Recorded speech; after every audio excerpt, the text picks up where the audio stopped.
मॉमेबल fertility and test tube baby centre. पालक होण्याचं स्वप्न आता होईल साकार. डॉक्टर एकता जगदीश वाबळे यांच्या मॉमेबल fertility and test tube baby centre तज्ज्ञांसोबत तुमचं स्वप्न पूर्ण करा. सुरक्षित, यशस्वी आणि विश्वासार्ह उपचार. तुमच्या आयुष्यातल्या सर्वात सुंदर प्रवासाची सुरुवात आमच्यासोबत करा, कारण आम्ही देतोय अद्ययावत तंत्रज्ञान, अनुभवी डॉक्टर आणि वैयक्तिक मार्गदर्शन. आमच्या सेवा IVF, IUI उपचार, वंध्यत्व तपासणी, अंडाणू आणि शुक्राणू गोठवणं म्हणजेच फ्रीजिंग आणि दुसऱ्या प्रयत्नासाठी सल्ला. तेव्हा आई बाबा होणं आता शक्य आहे, कारण तुमचं स्वप्न आमचं ध्येय. ठिकाण 2रा मजला, Sanjeevan hospital and research centre, Nashik Pune road, hotel Prasad समोर, संगमनेर. संपर्क 8080 215 215. तुम्ही पाहिलं असेल, विधान परिषदेमध्ये मी भाषण केलं. इथल्या काही अधिकाऱ्यांना आपल्या इथल्या नेत्यांनी सांगितलं की काही करून हे नावावर झालं नाही पाहिजे. त्यासाठी तिथल्या अधिकाऱ्यांवर दबाव टाकले. त्या अधिकारी नियमबाह्य वागत होते. त्या अधिकाऱ्याची सरकारला बदली करावी लागली आणि लोकांच्या नावावर करून द्यावं लागलं. इतका संघर्ष आम्ही त्या ठिकाणी आपल्या या सगळ्या इंद्रनगर मधल्या लोकांसाठी केला. तुमच्यासाठी आम्ही करू शकलो नाही आता, कारण आचारसंहिता चालू आहे, या प्रभागामध्ये निवडणुका चालू आहे. परंतु मी तुम्हाला आश्वासित करतो, मालदा रोड मधल्या परिसरातल्या लोकांचे जिथं आरक्षणाचे प्रश्न आहेत, तुमची निवडणूक झाल्यानंतर तुमच्या आरक्षण हटवण्याचा देखील पूर्ण कार्यक्रम आम्ही या ठिकाणी करणार आणि आरक्षण देखील तिथलं 100% हटणार. रामनगर आणि गांधीनगर मध्ये लोक आहेत, ते खासगी मालकीची जमीन जरी असली तरी तिथं वर्षानुवर्ष राहत आहेत. 2-2, 3-3 पिढ्या तिथं लोकांच्या गेल्या, जन्मापासून तिथं लोक राहत आहेत. त्या सगळ्या लोकांना त्याच ठिकाणी किंवा तिथं जवळच कुठंतरी हक्काचं घर बांधून देण्याच्या दृष्टीने देखील एक ठोस कार्यक्रम आपण केलेला आहे. त्यांना देखील हक्काचं घर आपण करून देणार आहे. श्रमिक नगरचा जो परिसर आहे, या श्रमिक नगरच्या परिसरामध्ये खरं तर हा श्रमिक नगरचा परिसर 1975-76 साली ज्यावेळेस नदीला पूर आला तेव्हा तिथून लोकांना उचललं आणि या श्रमिक नगरच्या परिसरामध्ये त्या ठिकाणी त्यांना प्रस्थापित करण्याचा प्रयत्न केला होता. इथं लोक आले, त्यांनी तात्पुरते घरं बांधले, ते राहिले. आता त्या ठिकाणी चांगल्या पद्धतीचे घरं बांधून देण्याचा देखील पूर्ण प्लॅन हा दिलीप काकांना माहिती आहे, हा आम्ही पूर्वीच केलेला आहे. आज निवडणूक आहे म्हणून ह्या गोष्टी बोलत नाही. या गोष्टी आपण पूर्वीपासून करतो, येणाऱ्या काळात पण करणार आहे. आणि उद्याच्या तारखेला या नगरपालिकेमध्ये देखील संगमनेर सेवा समितीची सत्ता येणार आहे, हे देखील आपण सगळ्यांनी लक्षात ठेवलं पाहिजे. आणि तेच आम्हीच सगळं हे काम करू शकतो, हे देखील आपण सगळ्यांनी लक्षात ठेवलं पाहिजे. आपण पाहिलं की मी तर जे इथं कोणी डॉक्टर साहेबांनी आता भाषणात सांगितलं की ही निवडणूक जरी नगरपालिकेची असली तरी आपण बाकीच्या मुद्द्यांकडे देखील लक्ष दिलं पाहिजे की संगमनेरात राजकारण मागच्या 1 वर्षात कशा पद्धतीने चाललेलं आहे.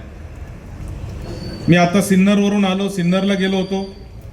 सिन्नरमध्ये मोठी बैठक होती. नाशिक पुणे रेल्वेच्या बाबतीमध्ये एक जन आंदोलन आता सगळीकडे उभं राहत आहे. आपण परवा पाहिलं की अकोलेवाले देखील मंडळी इथं आली होती, त्यांनी देखील इथं मोठं आंदोलन केलं होतं. 22 तारखेला सगळ्या लोकप्रतिनिधींना घेऊन आपण एक बैठक देखील घेतो आहे, ज्याच्यामध्ये हे आंदोलन कशा पद्धतीने उभं करता येईल हे आपल्याला पाहायचंय. ही संगमनेर मार्गे जाणारी नाशिक पुण्याची रेल्वे खऱ्या अर्थाने कोण घेऊन गेलं ह्याचा विचार आपण सगळ्यांनी केला पाहिजे.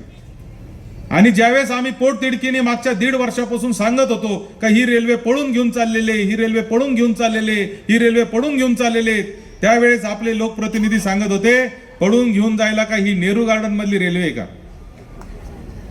तुम्ही भाषण ऐकलं असेल कदाचित. काय बोलले ते? का पळून घेऊन जायला ही काही नेहरू गार्डनची रेल्वे आहे का? पळून घेऊन जाण्याचा एखादा कागद तरी द्या, असं 1 तारखेला त्यांनी भाषण केलं. आणि 3 तारखेला भारताच्या संसदेमध्ये रेल्वे मंत्री अश्विन वैष्णव साहेबांनी सांगितलं की ही रेल्वे आम्ही शिर्डी अहिल्यानगर मार्गे पुण्याला घेऊन चाललेलो आहे, ही रेल्वे पळून नेण्याचं याच्यापेक्षा मोठं कोणतंही उदाहरण असू शकत नाही. खुद्द रेल्वे मंत्र्यांनीच सांगितलं की ही रेल्वे आम्ही आता इकडून घेऊन गेलेलो आहे. आपली रेल्वे नेली तरी आपण जर चिडणार नसू, आपण जर आपल्या भावना व्यक्त करणार नसू, तर मला असं वाटतं की आपल्या इतकं दुर्दैव कोणाचंच नसेल. खरं तर पेटून उठलं पाहिजे संगमनेरकरांनी.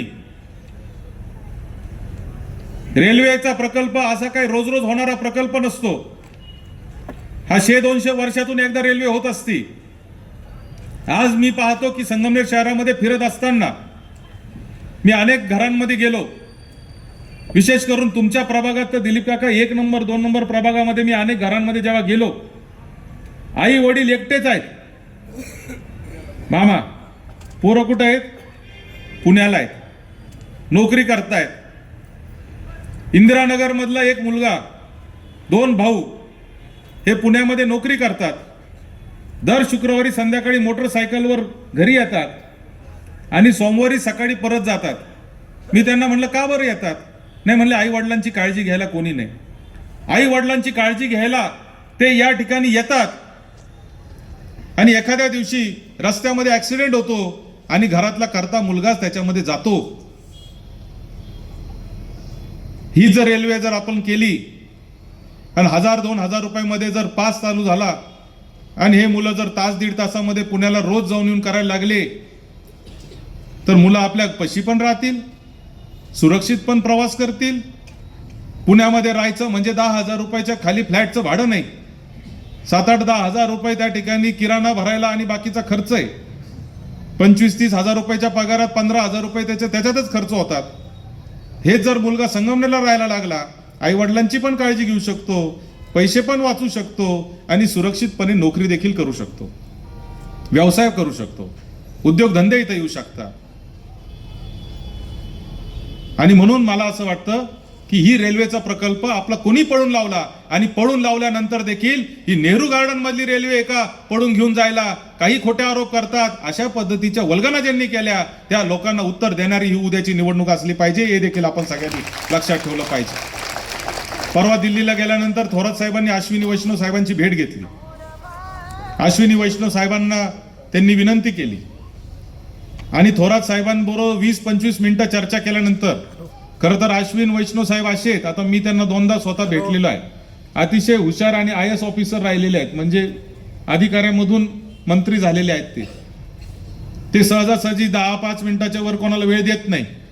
थोरात साहेबांना 20 मिनिटं दिले, सगळे नकाशे काढले, त्याच्यावर समजून सांगितलं, त्यांच्या अडचणी काय, त्यांच्या डोक्यात काय विचार आहे ते सांगितले, साहेबांनी त्यांच्या डोक्यातले विचार सांगितले आणि त्यांनी मान्य केलं की आम्ही लवकरात लवकर जानेवारी महिन्यात एकदा सगळ्या लोकप्रतिनिधींना बोलू आणि चर्चा करू. तुम्हाला विश्वासात घेतल्याशिवाय आम्ही असा निर्णय घेणार नाही, असं थोरात साहेबांना त्यांनी परवा शब्द दिला. हे तुम्हाला सांगायचं कारण आहे की आज रेल्वे पळवली. आपल्याला माहिती आहे की संगमनेर तालुक्यामधले संगमनेर खुर्द सारखे जे गाव आहेत, जे संगमनेर शहराचे लागूनचे गाव आहेत, त्यांचं तहसील कार्यालय कुठं नेलं माहिती आहे का? आश्वीला. म्हणजे 1 किलोमीटरवर जे संगमनेर खुर्द आहे तिचं तहसीलदार आता संगमनेरचा नाही, त्याचा तहसीलदार आश्वीचा असणार आहे. तुम्हाला या सगळ्या गोष्टी या समजल्या पाहिजे. संगमनेरकरांना या सगळ्या गोष्टीची जाणीव असली पाहिजे. आणि म्हणून आपल्याला दुसऱ्याच्या रिमोट कंट्रोलवर काम करणारे लोक खऱ्या अर्थाने आज येऊन मोठ्या मोठ्या वल्गना करतील, काही शब्द देतील, काही आश्वासनं देतील. मी तर त्यांना असं म्हणतो का हे आश्वासन सम्राट लोकप्रतिनिधी आहेत. यायचं आणि कुठल्या पद्धतीचं आश्वासन द्यायचं, मी हे करील ते करील, सगळ्या पद्धतीचे आश्वासने देतील. परंतु एकच गोष्ट लक्षात ठेवली पाहिजे का या संगमनेर शहरामध्ये काम करत असताना आपला स्वाभिमान जागा असला पाहिजे. संगमनेरकरांचं राज्य हे संगमनेरकरांच्याच हातामध्ये असलं पाहिजे. दुसऱ्या तिसऱ्याच्या रिमोट कंट्रोलवरून या ठिकाणचा निर्णय होता कामा नये. आज रेल्वे पळवली, उद्या जर पाणी पळवलं तर तुम्हाला पण 4 दिवसांनी पाणी येणार आहे. आज रोज पाणी येतं, पण उद्या जर आपलं पाणी पळवलं तर आपल्याला सुद्धा 4-5 दिवसांनी पाणी परत येईल. अशी परिस्थिती आपल्यावर येऊ नये यासाठी उद्या सकाळी 7:30 वाजता बाकीचा विचार न करता आपण पहिलं काम जे करायचंय ते म्हणजे घराच्या बाहेर जाऊन सिंह या चिन्हासमोरचं बटन दाबून आपल्याला या दोन्ही उमेदवारांना निवडून द्यायचंय.